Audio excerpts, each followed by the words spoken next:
Assalamualaikum warahmatullahi wabarakatuh. Selamat pagi semuanya. Pada kali ini kita akan belajar bersama-sama tentang kimia analisis kualitatif. Nah, pada kesempatan kali ini saya akan menjelaskan materi tentang analisis anion dan kation. Oke, sebelumnya saya akan share materi yang akan kita pelajari.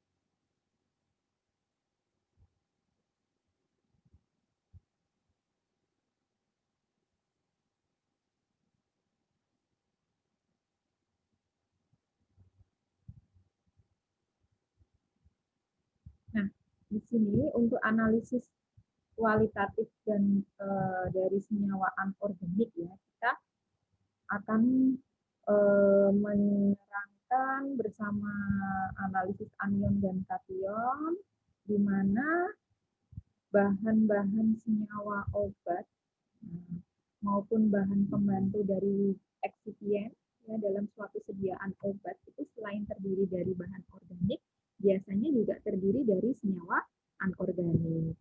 Nah, untuk unsur logam sendiri di dalam larutannya akan membentuk ion positif yang dinamakan sebagai kation. Sedangkan unsur yang non-logam dia akan membentuk ion negatif yang disebut sebagai anion. Nah, untuk identifikasinya kita bisa menggunakan beberapa pendekatan, yaitu yang pertama bisa pengamatan dari warna. Ya, warna yang terbentuk apa setelah terjadi reaksi secara kualitatif berubah warna tidak, kita bisa mengamatinya. Kemudian dari bau, ya biasanya ketika suatu reaksi direaksikan maka akan secara kualitatif kita bisa mengamati dari baunya. Ya, dari apakah dia mengalami perubahan atau tidak. Kemudian terbentuknya gelembung gas. Ya, biasanya untuk yang eksotermis ini ya banyak menghasilkan gas ya, setelah reaksi pembakaran ya. Kemudian ataupun terbentuk suatu endapan. Nah, di sini endapan yang terbentuk ya ini akan mengidentifikasi dari senyawa-senyawa anorganik. Kemudian adanya reaksi asam basa, penetralan ya. Kemudian adanya reaksi oksidasi dan reduksi atau redoks. Nah, selanjutnya terbentuknya senyawa kompleks. Untuk analisis yang secara kering, ya di sini yang secara kering biasanya kita melakukan dengan pemanasan. Ya, perubahan apa sih yang terjadi setelah kita melakukan pemanasan? Jadi ketika suatu sampel ya sedikit zat dalam tabung uji, kenapa sedikit ya? Karena dari secara kualitatif ini kita tidak memperhatikan jumlahnya. Yang penting apakah secara kualitatif kita bisa mengamati terjadi perubahan atau tidak, gitu ya. Jadi di sini sedikit zat dalam tabung uji dipanaskan perlahan-lahan dan akan terjadi perubahan yang akan kita amati. Kita bisa lihat di sini dengan pengamatan apabila ada pengarangan ya, karena ada pembakaran dan terbentuk karbon dioksida. Di sini kesimpulannya bahwa sampel tersebut mengandung zat-zat organik. Nah, kemudian jika kita mengamati warnanya hitam tetapi tidak disertai dengan adanya pembakaran, ya tanpa pembakaran tapi kok warnanya hitam dan bau. Nah, ini bisa dipastikan kesimpulannya adalah mengandung garam Cu, Mn ataupun Ni. Kemudian jika dalam keadaan panas warnanya kuning, setelah dingin warnanya putih, maka kesimpulannya adalah senyawa ZNO atau garam-garam Zn. Kemudian jika dalam keadaan panas warnanya kuning coklat, setelah dingin berwarna kuning, kesimpulannya adalah SNO2 dan BiO3. Untuk yang warnanya kuning baik panas maupun dingin ini PbO dan garam Pb. Kemudian yang warnanya coklat dalam keadaan panas maupun dingin di sini kesimpulannya adalah senyawa CbO dan garam Cb. Kemudian untuk yang warnanya merah kehitaman dalam keadaan panas namun setelah dingin berubah jadi coklat, ini biasanya Fe2O3 dan warnanya putih dalam keadaan panas ataupun dingin. Ya, di sini garam, natrium, kalium, barium, kalsium, magnesium dan Pb. Kemudian untuk analisis secara kering yang kedua, kita bisa memeriksa adanya warna nyala pada logam karena pada logam jenis logam tersebut dia memberikan warna yang khas, warna nyala yang khas. Nah, di sini caranya bagaimana? Ya, dengan sedikit zat di dalam gelas arloji yang dibasahi dengan HCl pekat beberapa kristal yang dipijarkan dengan menggunakan kawat platina ya di atas ginseng. Kawat platina, kemudian setelah kita pijarkan, di sini bisa dilihat di tabelnya bahwa ketika logam natrium itu warnanya kuning, warna nyalanya, kemudian kalium warna nyalanya ungu, litium warna nyalanya merah, logam Ba hijau kekuningan, Ca merah kekuningan, dan Fr merah tua. Secara kualitatif kita bisa mengamati ya. Kemudian di sini untuk analisis yang cara basah, sampel kita yang basah bagaimana, tetapi ada senyawa anorganiknya. Dari hasil reaksi dapat diketahui dengan mengamati adanya perubahan yang terjadi, yang pada umumnya biasanya berupa apa, terbentuknya endapan, timbulnya gas, terjadinya perubahan warna. Dan di sini ada warna beberapa ion dalam pelarut air. Ya, Cu2+ jika dilarutkan dalam air akan berwarna biru. Kemudian Cr3+ warnanya hijau, Fe2+ warnanya hijau, Fe3+ warnanya kuning kecoklatan, kemudian Mn2+ warnanya merah muda, Ni2+ hijau, CrO42- kuning, MnO4- ungu. Nah, di sini larutan sampel terlihat berwarna kuning. Penambahan asam menyebabkan warnanya berubah jadi jingga. Nah, uji nyala menunjukkan warna ungu. Menunjukkan kation dan anion apa sih yang ada. Ini bisa dijadikan bahan diskusi. Kemudian di sini untuk reaksi pengendapan. Di dalam reaksi pengendapan, banyak reaksi yang menghasilkan endapan yang sangat berperan penting dalam analisa kualitatif. Ya, endapan tersebut biasanya dapat berbentuk kristal atau koloid dan dengan warna yang berbeda-beda. Pemisahan endapan dapat dilakukan dengan penyaringan ataupun menggunakan sentrifuge. Endapan tersebut terbentuk jika larutan menjadi terlalu jenuh, artinya apa, sudah kelewat jenuh. Kita bisa membayangkan ketika suatu larutan kita larutkan dalam air, kemudian sudah larut, kemudian tambah lagi masih bisa larut, tambah lagi sudah nggak bisa larut, artinya larutan sudah jenuh. Namun ketika kita menambahkan sedikit saja, nah maka dia akan terlewat jenuh. Keadaan yang terlewat jenuh di sini yang akan menyebabkan reaksi tersebut menghasilkan suatu endapan. Nah, ini berhubungan dengan apa? KSP, karena masing-masing senyawa itu punya KSP ya. Ketetapan kesetimbangan, di mana dia mampu melarutkan dalam suatu senyawa itu punya kapasitas sendiri, berapa gram sih dia terlarut di dalam suatu air seperti itu. Nah, jadi untuk pelarutan KSP di sini suatu ionik yang sukar larut biasanya ketika ada suatu reaksi Ma di sini M kecil, A, N kecil di sini menjadi terurai M+ dan amin. Di mana koefisien di sini sangat berpengaruh karena menyatakan jumlah molnya. Ya, untuk KSP sendiri sama dengan konsentrasi M+ pangkat M-nya dikalikan dengan konsentrasi amin pangkat M. Inilah yang menentukan dari hasil kelarutan apakah suatu senyawa itu mudah larut ataupun sukar larut. Kita bisa melihat dari reaksi pengendapan bahwa prediksi terbentuknya endapan antara KSP dengan KSP. Jadi harga KSP di sini dapat dibandingkan dengan harga hasil kali konsentrasi ion-ionnya. Jadi untuk KSP, untuk mengetahui apakah larutan sudah membentuk endapan atau belum. Ya, jika endapan sudah terbentuk, kita bisa mengamati dari harga KSP dan KSP. Nah, di sini dapat disimpulkan bahwa apabila KSP sama dengan KSP pada saat larutan jenuh, maka tidak ada lagi solut yang akan terlarut. Kenapa? Keadaannya sudah jenuh, otomatis dia sudah tidak bisa melarutkan. Kalau KSP-nya lebih besar dari KSP, maka endapan akan terbentuk. Kenapa? Nah, KSP-nya lebih besar, sehingga apa? Sudah terlewat jenuh. Nah, kalau KSP-nya rendah, kurang dari KSP, maka ini larutannya belum jenuh, sehingga tidak ada endapan yang terbentuk, karena masih bisa melarutkan senyawanya. Nah, sehingga kita dari berdasarkan hasil nilai KSP ini, maka kation-kation dapat dipisahkan menjadi beberapa kelompok kecil yang selanjutnya nanti akan memudahkan kita untuk mengidentifikasi masing-masing kation tersebut. Nah, berikut tabel kita bisa mengamati bahwa setiap senyawa di sini punya harga KSP masing-masing. Di mengamati dari sifat karakteristik suatu senyawa. Nah, ketika dia mampu berapa sih melarutkan, KSP-nya berapa, kelarutannya berapa, terbentuk endapan apa, kita bisa lihat dari tabel ini ya, kita sebagai acuannya. Kemudian di sini untuk reaksi pengendapan dengan H2S. Ya, di dalam analisa kualitatif, H2S biasanya digunakan untuk mengendapkan sejumlah kation menjadi garam sulfida. Ya, sulfidanya dari mana ya? Dari sulfurnya itu H2S-nya, asam sulfida.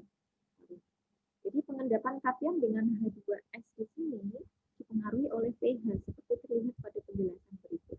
Ya, jika digunakan konsentrasi H2S jenuh sekitar 0,1 m pada suhu 24 derajat Celcius, maka diperoleh konsentrasi S2-nya itu sama dengan 1,1 kali 10 pangkat minus 21 dibagi dengan konsentrasi H plus pangkat 2. Nah, karena H2S jika terurai maka akan menjadi H plus dan S2. Ya. Sehingga jika kationnya itu M diendapkan sebagai garam sulfida MS, maka dari persamaan di atas dapat dilihat pH atau konsentrasi hidrogennya yang akan mempengaruhi konsentrasi S2-nya. Sehingga dia akan mempengaruhi hasil kali kelarutan ion. Untuk pH yang rendah atau konsentrasi hidrogen yang tinggi, konsentrasi S2- di sini sangat rendah, sehingga hanya kation dengan KSP rendah yang dapat mengendap. Karena apa? KSP-nya jauh lebih besar.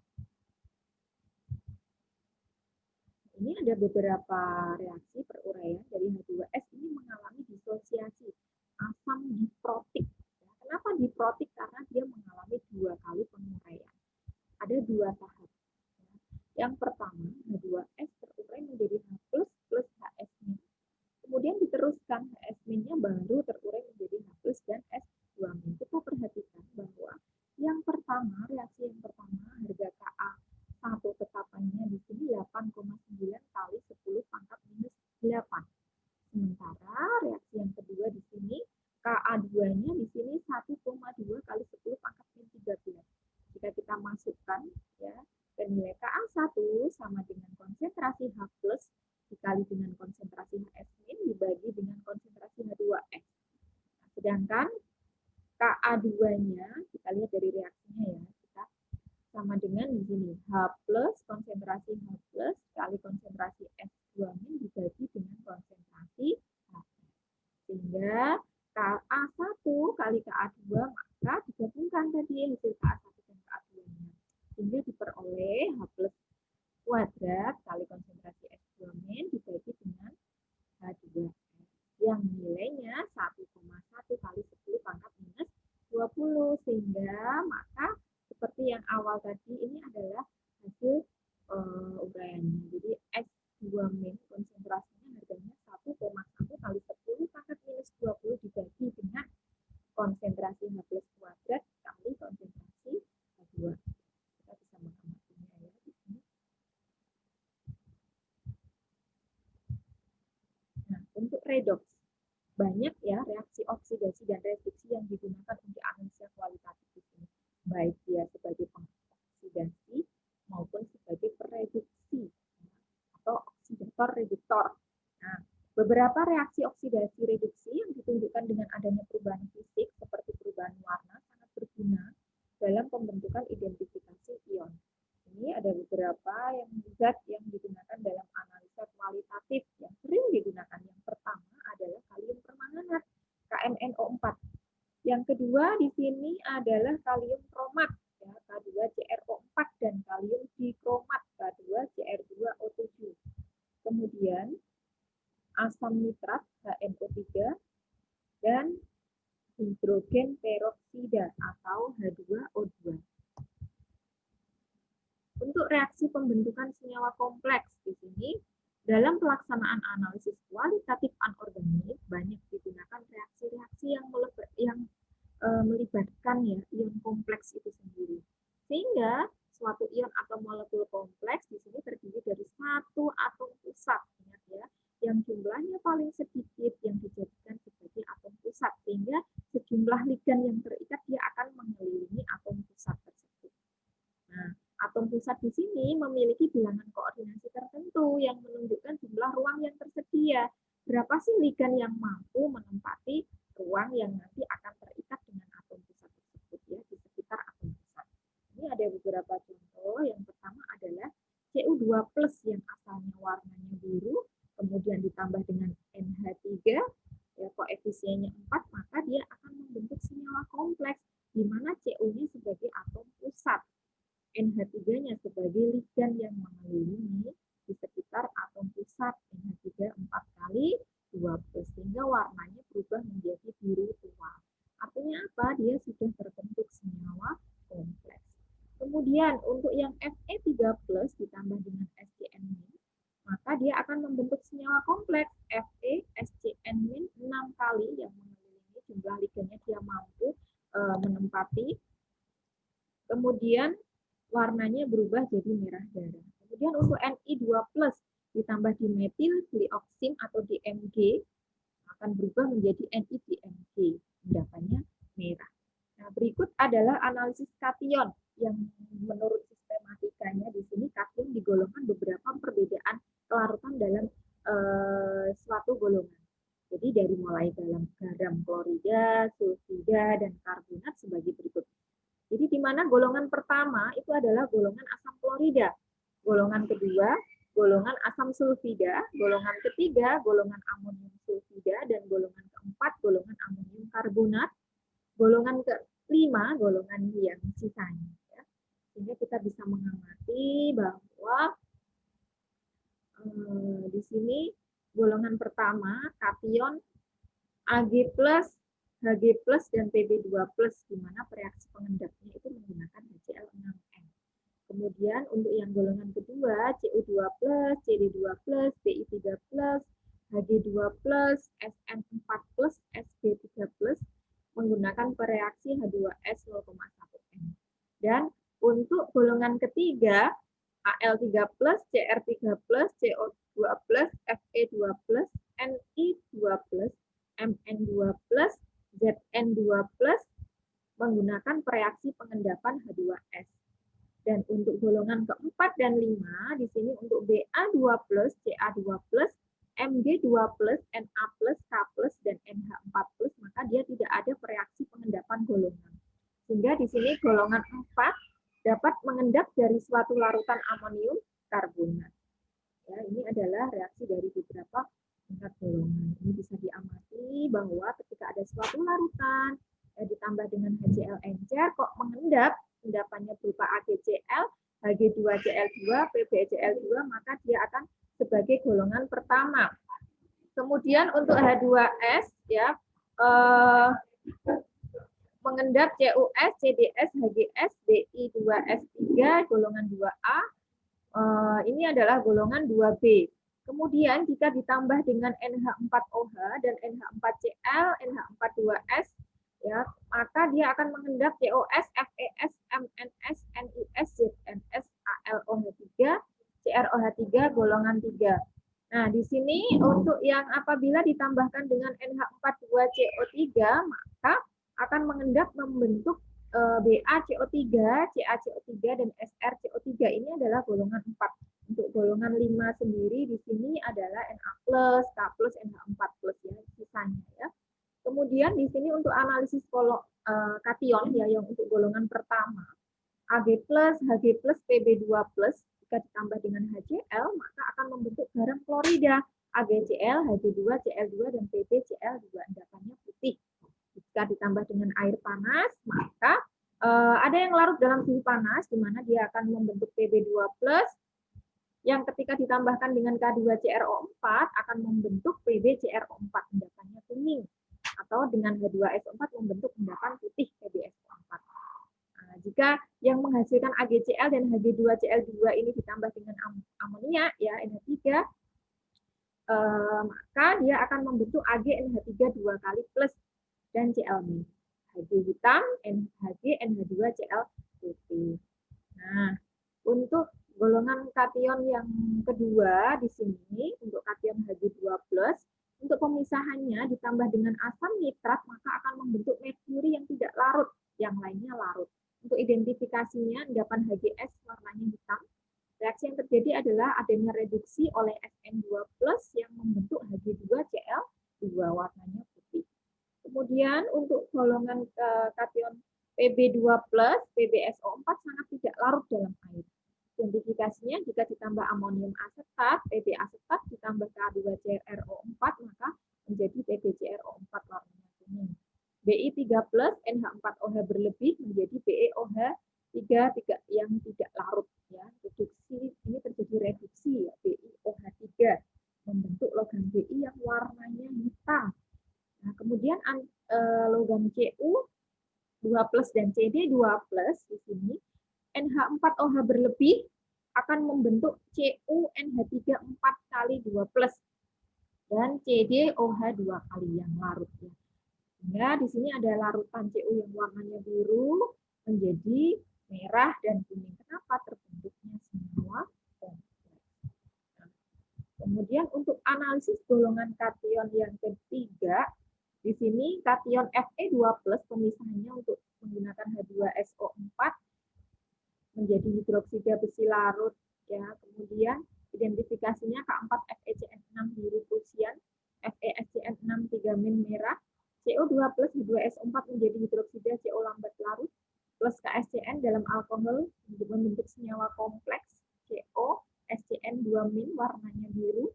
Untuk Mn2+ ditambah H2SO4 membentuk hidroksida Mn ya yang lambat larut ya, susah larut, mengalami oksidasi Mn2+ menjadi MnO4- warnanya ungu. Kemudian Al3+ dan Cr3+ ditambah NaOH jadi larut.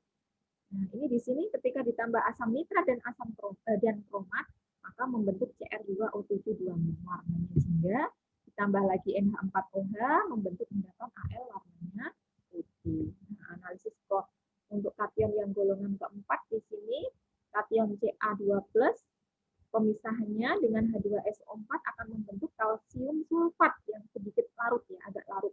Ketika ditambah amonium oksalat maka akan membentuk Ca oksalat yang sangat tidak larut. Untuk identifikasinya Ca oksalat warnanya terbentuk endapan putih. Ya, jadi larutan yang dibuat basah untuk mencegah kelarutan Ca oksalat ya. Jadi harus dalam keadaan basah. Kemudian untuk Ba2+ di sini jika ditambah H2SO4 membentuk barium sulfat. Di sini sangat tidak larut dalam air, jadi susah sukar larut, tingkat kelarutannya kecil ya. Untuk identifikasinya ditambah amonium sulfat maka akan membentuk endapan barium putih. Nah, dengan uji nyala warna nyalanya hijau kekuningan. Sekarang untuk yang golongan 5 yang sisanya ya, jadi Mg2+ ditambah Na2HPO4 keadaan basah maka akan membentuk MgNH4PO4 yang akan mengendap. Ya, di sini penambahan pereaksi magnesium 1 ataupun 2 ditambah NaOH akan membentuk MgOH2 putih ya, mengabsorpsi magnesium warnanya biru. Nah, untuk Na+, K+, NH4+ di sini tidak mengendap dengan reaksi-reaksi sebelumnya.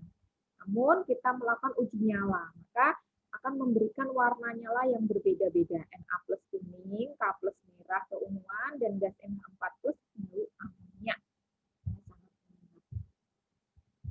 Nah, itu tadi yang analisis kation, sekarang analisis anion. Nah, analisis anion di sini tidak jauh berbeda dengan analisis kation. Nah, namun yang membedakan di sini analisis anion ini tidak memiliki metode analisis standar yang sistematis seperti yang kation tadi. Namun umumnya di sini anion dibagi jadi 3 golongan. Yang pertama, golongan sulfat, golongan halida, dan nitrat. Apa saja sih golongan sulfat itu? Ya, di sini ada SO42-, SO32-, PO43-, CR2O42-, BO2-, CO32-, C2O42-, dan ASO43-. Ini adalah golongan sulfat yang pertama. Yang kedua, golongan halida, ada Cl-, Br-, yang halida. Kemudian ada golongan nitrat, NO3-, NO2-, C2H3O2-. Di sini untuk golongan sulfat dan reaksi BaCl2 akan membentuk garam barium yang tidak larut berwarna putih kecuali BaCr2O4 yang warnanya kuning. Ya, untuk golongan halida sendiri ditambah asam nitrat dan perak nitrat, maka akan membentuk garam perak yang tidak larut air. Warnanya AgCl putih, AgBr kuning, AgI kuning muda. Kemudian Ag2S. Anion tidak menunjukkan uji yang positif untuk kedua golongan di atas. Kemungkinan mengandung anion golongan nitrat. Nah, di sini untuk reaksi sampel garam dengan asam sulfat pekat dingin. Anion Cl, di sini Cl-, pengamatannya adalah bergelembung, ya, tidak berwarna, baunya menusuk, asap putih pada udara lembab, lakmus biru menjadi lakmus merah. Untuk Br-, bergelembung, warna coklat, baunya menusuk, berasap, lakmus biru menjadi merah. I-, bergelembung, uap ungu jika dipanaskan, bau seperti H2S. Tahu sendiri ya, bau H2S seperti apa. Kemudian S2-, bau khas gas H2S juga di sini ya. Sangat menyengat sekali. CO3-2- bergelembung, tidak berwarna dan tidak berbau. SO3-2- bergelembung, tidak berwarna namun baunya sengat yang menyengat. Kemudian CrO4-2- perubahan warna dari kuning menjadi jingga. Nah, demikianlah materi analisis anion kation dari senyawa anorganik yang kita bisa mengamatinya dari hasil analisis kualitatif. Ya, sampai di sini kita lanjutkan nanti masing-masing analisis anion dan kation dari golongannya. Assalamualaikum warahmatullahi wabarakatuh.